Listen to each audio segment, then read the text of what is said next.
Hi, my loves. Welcome back to another episode of the thebisfor podcast. I'm your host, Bravia, and today the B is for be. Literally just be. Be in the human experience, be present, be yourself, be. That's it. It is kind of a rainy day here. The last few days have been pretty rainy, which is uncommon, but I actually love the smell of desert rain. And if you're going to ask, does desert rain smell different than standard rain? Yes, it just does. And it smells so good to me. And I've woken up the last few mornings with the smell of desert rain. And it doesn't rain here that often, but when it does, it's like stormy. And the last few days have just been a little bit dreary, a little stormy. But right now it's crazy. I'm looking at the sky and it is like half blue with like the sun still kind of like hitting these clouds, but it's setting. And then the other half is like dark and rain clouds. And all day today has kind of been like that. It's just been one part of the sky is like bright and sunny, and then the other part is like dark and cloudy and dreary. And I was like, that is perfect for the episode that I'm talking about, or for today's episode and the topic, because it's literally life and how things coexist and how we choose to experience certain things, or how we choose to experience everything, really. But you know, when it's like kind of cloudy, kind of rainy, and all you want to do is just like lay up on the couch in a big hoodie and just be cozy, like that's the vibe that I'm feeling right now. I worked all day today and originally had like a whole different outfit on, and I was like, I'm gonna get dressed, I'm gonna look cute, I'm gonna film. And then I got back and I was like, all I want to do is put a hoodie on. So here we are, cozy. And I also think that kind of fits what I'm talking about right now. I've been thinking a lot about just like the human experience and how we navigate emotions and how I process emotions and how that may differ from how someone else processes emotions. I think I've mentioned this on a previous episode, but I think it's worth repeating, where this woman on this video that I saw a long time ago, she asked the question. She gave this scenario where she was like, imagine that there is this world. Someone comes to you and gives you the choice to experience this world. You can go to this world. But if you go to this world, you'll have a lot of experiences. You will feel love, joy, happiness, laughter, success, peace. You'll meet incredible people. You'll eat amazing food. You'll have wonderful experiences. You'll travel. You'll see things you've never seen before. And you also will feel pain, suffering, sadness, embarrassment, shame, anger. You'll have people that you don't like. You'll have food you don't like. You'll have smells that you don't like. Or you don't experience this world at all. And she was like, if you were given the choice, would you opt in and go to this world and experience all the things, bad included, but all the good too? Or would you opt out and not experience anything at all? And I think when you put it into that perspective, it's like, I would rather experience all the incredible things and the painful things, but like knowing that the painful things are a part of the whole experience and all the incredible things are worth experiencing versus just not experiencing anything at all. I thought this was such a cool perspective to just think about life and the human experience and how unique and rare every single life is, how unique and rare our experiences are, and how every single thing that we encounter is marvelous. Like none of it is anything short of a miracle. Like if you think about how long it took for the earth to evolve to what it is now, 3.5 billion years it took for the earth to be walked by humans. Like how much evolution time it took for us to even be in the spots that we are in now. The odds of us even existing is like 1 in over a trillion. Absolutely unreal to think about how unique our experience is and how lucky we are to have it. And I've been thinking about that a lot lately, while also knowing that in the same vein, there are tough things about the experience that are to be honored as well because they're a part of the experience. I'm someone who, like a lot of people, like we all do naturally, we avoid discomfort and we avoid embarrassment, we avoid negative feelings, any emotions that are tangled up in something negative we just don't want to face or deal with because it's uncomfortable and because who sits there and says, yeah, I enjoy being in pain? Like, of course not. And something I'm trying to challenge myself to do more is sit with uncomfortability and sit with things that are difficult to figure out how I can navigate them instead of just diverting or deflecting the uncomfortability. Like, sometimes I feel as though I've not moved through the emotion or utilized the emotion to teach me. I've just tried to bypass it and then it ends up coming up later. And so something I'm really trying to work on is like being okay with discomfort while still holding space for myself in saying I'm uncomfortable. And so it's really interesting having kind of this blend of both, of recognizing when something is bringing up something for you and still choosing to sit in it to learn from it. You know, I'm going to try and put this together. And I feel like it was well said in this book that I came across recently. I actually don't know the title of this book. I saw a picture of a page of it on Pinterest. It's so funny how my algorithm, I swear it reads my mind sometimes. I'm like, how do you know that this is like something I've been thinking about and journaling about lately? But it somehow knows. And this came up on my Pinterest and I was like, oh, this like really well encompasses what I've been thinking about and trying to articulate. Beauty in the Stillness, I think, is the name of the book or the name of the chapter. I'm not sure. It's titled The Human Experience. It says, the purpose of life is not to feel bliss at every moment. It is to find equilibrium through the entire spectrum of emotions. We must allow ourselves to witness every dimension our feelings can go, to experience all that our minds and hearts are capable of, to remove the self-inflicted pressure to be happy and joyful all of the time. Get rid of the idea that you are failing anytime you feel sad, empty, or angry. All you need to do is strive to be in a place where you are no longer judging yourself for what you are naturally feeling. You must invite every emotion, thought, and feeling that arises as they come. That's how you'll live a raw, dimensional, and authentic human experience. To me, that just so accurately depicts what I think is so beautiful about the lives that we have, is how nuanced and dimensional and crazy and tough and beautiful they are.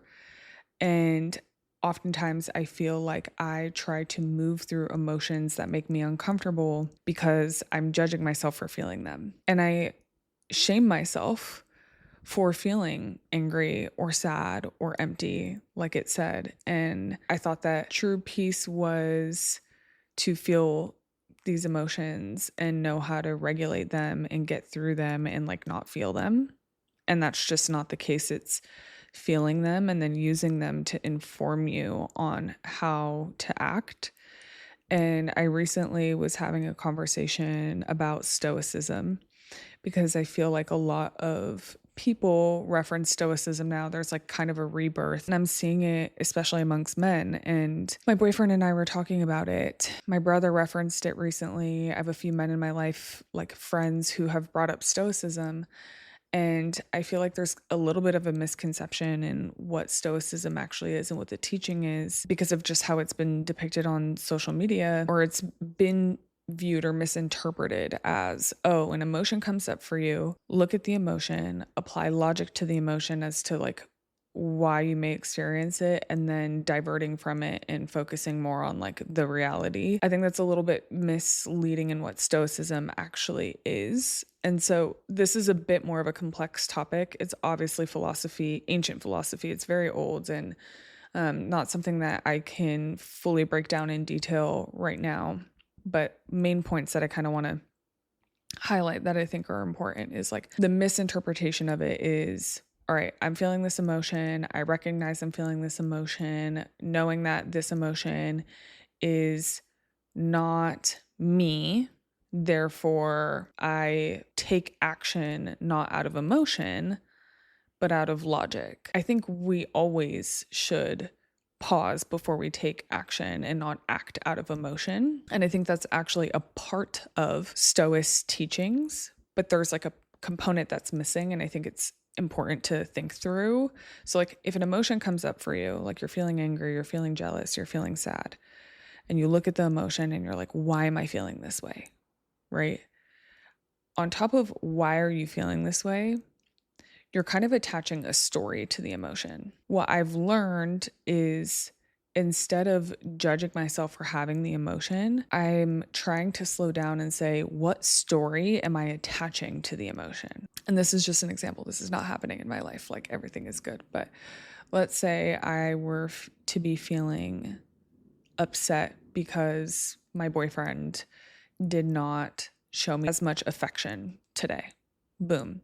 Immediate emotion is rejection or being upset or being sad or frustrated that I didn't get that from him. So you feel this emotion and you're like, oh, why am I feeling this way? But then taking it a step further and saying, what story am I attaching to this emotion and what other stories could be true about what I'm feeling? So a story that I could attach to the emotion is, oh, because I didn't get affection from him, we must not be doing well. Like, that could be the story I attached to the emotion. And what you want to do is look at and think about, what narrative am I attaching to the emotion and what else could be true? Like, what other narrative could be true about the emotion? Instead of going worst case scenario and attaching the storyline of my feeling is I'm upset because he didn't show me affection. And because he didn't show me affection, I'm now thinking that we're in a bad spot. You looking at that could say, I'm upset, he didn't show me affection, but other things could be going on. Therefore, I want to understand why that's happening and talk through how it's making me feel. So instead of spiraling and being like, oh my God, we must not be doing well, and let me just apply logic to this and like either sweep it under the rug or wait for it to come up or start to move differently because I think we're not doing well. It's like, okay, no, what other things could be true about how I'm feeling? And let me try to think through how I can address those and then take action on it. And again, this is an example. I'm not like, this isn't a real life scenario that I'm in. But what the latter does is allows for you to hold space for what you're feeling and also create space for evaluation and what else may be true about what you're feeling. Like, what narrative, what story are you attaching to the emotion that you're having? I think it's beautiful that this is complex. Like, that is a part of the human experience. We are complex. Like, we're very complex beings who have a lot of different emotions, thought processes, reactions based on lived experience and interpretation of things and neurological wiring. Your brain chemistry is that way. Like, there's so many nuances to why you may think, feel, react, respond the way that you would. What I'm talking about is not just like a simple concept. Although I'm trying to simplify it, I encourage complex conversations, complex questions, because that's a part of the human experience and that's what makes it so cool. All that to say is feeling everything, the whole gamut of everything is important. Going through emotions is important. And how I kind of talked about it with my boyfriend was like, I felt like a misinterpretation of stoicism is emotion comes up, and instead of going through the emotion and spending time with the emotion, I feel like there's been this trend of immediately applying logic to it and diverting from it. I think the best way to really understand and live the human experience is to go through it. You go through the emotion, you feel it, you understand why it exists, and then you look at whatever story you're attaching to it and challenge it, and the story may be right, and then you take action, Or there may be another case scenario and you take action, but you allow yourself to be informed by what the emotion feels like for you, not just the logic around why you're feeling it. I am someone who has avoided emotion in some case scenarios and has wanted to stay away from things that make me uncomfortable or sad or angry because it's easier to just not deal with it. It's easier to just push it off than it is to actually feel it, go through it, understand it, and let whatever's coming up for you, sitting with it and evaluating it. And that's really uncomfortable, but it's so important because it's a part of how you will learn so much about yourself and learn so much about other people. In my own journey lately and like doing this with myself, it's actually made me more empathetic and allows me to hold more space for other people that I honestly hadn't done as well before. And that's also a part of the human experience, is like, we should all want, in my opinion, to understand ourselves, to better ourselves, and to be better community members. Like, show up in the world better, do better by other people, do better for the environment, do better in every circumstance to make the world better. Like, we all have inputs into this. We all have inputs into the larger human experience. And I think it's our responsibility to try to make it better for ourselves and for others. I feel like now that I've spent more time sitting with certain things and like clocking myself on certain things, like what story am I attaching to this emotion, and realizing like, oh, that actually comes from like insecurity, or that comes from a previous experience that I had, but that may not actually be true about the scenario that I'm feeling the emotion about. It doesn't feel good to like call yourself out for certain things, but at the same time, it feels better to do that and go through it than have life give you an uglier lesson because you haven't taken the time to do it at that scale for yourself. I think about just like the person that I want to be, and eventually the mother that I want to be, and the friend that I want to be, and the wife that I want to be. And I owe it to me and every version of me that holds those roles to feel everything and go through everything and experience everything at its fullest capacity, and also take action, not just based on my emotion, but what I've learned about my emotion. And so I know this could feel like a very like Inception episode where it's like, whoa, okay, like we're getting deep and there's so many layers to this. But yeah, like that's kind of the point. Like the human experience is wild and it's powerful and it's beautiful and it's complex and scary and crazy. And I don't want to hold myself back from feeling any of it. I want to feel it all. I have the opportunity to, and it's not an opportunity I want to take lightly. And I was just talking to a friend who's kind of in like a slump right now. I was like, feel it, like go through it, experience it. And also know that like there's action to be taken, and you want to make sure that what you are feeling right now helps inform the action that you take. But don't just take action out of emotion. Think through what's tied to the emotion, why it exists, and then take action. But take your time to like think through that. Like, I don't think that there's one moment that you sit down with yourself and have a revelation about that emotion. And I think that sometimes people think that process is quick. And sometimes there's certain things that you have to sit with for a while. Like, it's not just a snap of a finger, boom, you're over it, you figured it out, or you've understood fully what story you're attaching to it. Things take time. And I've also learned that you have to be patient with people's processing for things. That's another part of the human experience, is patience and the time that it takes to understand yourself and understand all the crazy complexities that is human. That is the human experience.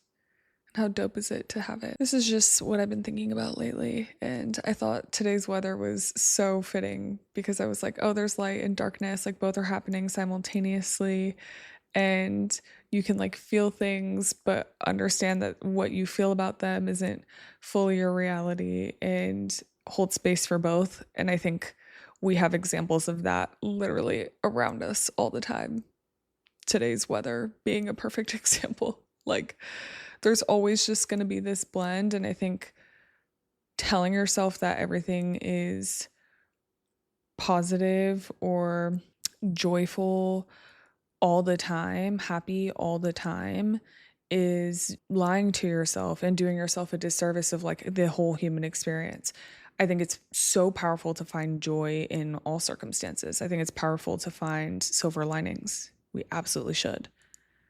But don't let those findings negate also the experience that you're having on the negative, because if you're fully pushing out the negative, then you're not fully able to experience the positive because you don't know one without the other. I guess that's to say, like, if you're going through a season right now and you feel like you're just confused, lost, sad, don't know why, that it's a part of the experience, it's a part of the journey. Find silver linings, and also think through the emotions you're feeling and what story you're attaching to those emotions, and ask yourself, is it possible that there's another story here? And what is that? And err on the side of goodwill and good faith is the foundation of it. That is all for today's episode. I hope you stuck with me on this one because it was definitely out there, but it's what I felt like talking about. And now what I feel like doing is curling up on this couch, eating some dinner, and watching a movie with my man. So that's what I'm going to do. But thank you so much for tuning in. And I hope that you have an amazing rest of your week. And I will talk to you in 2 weeks.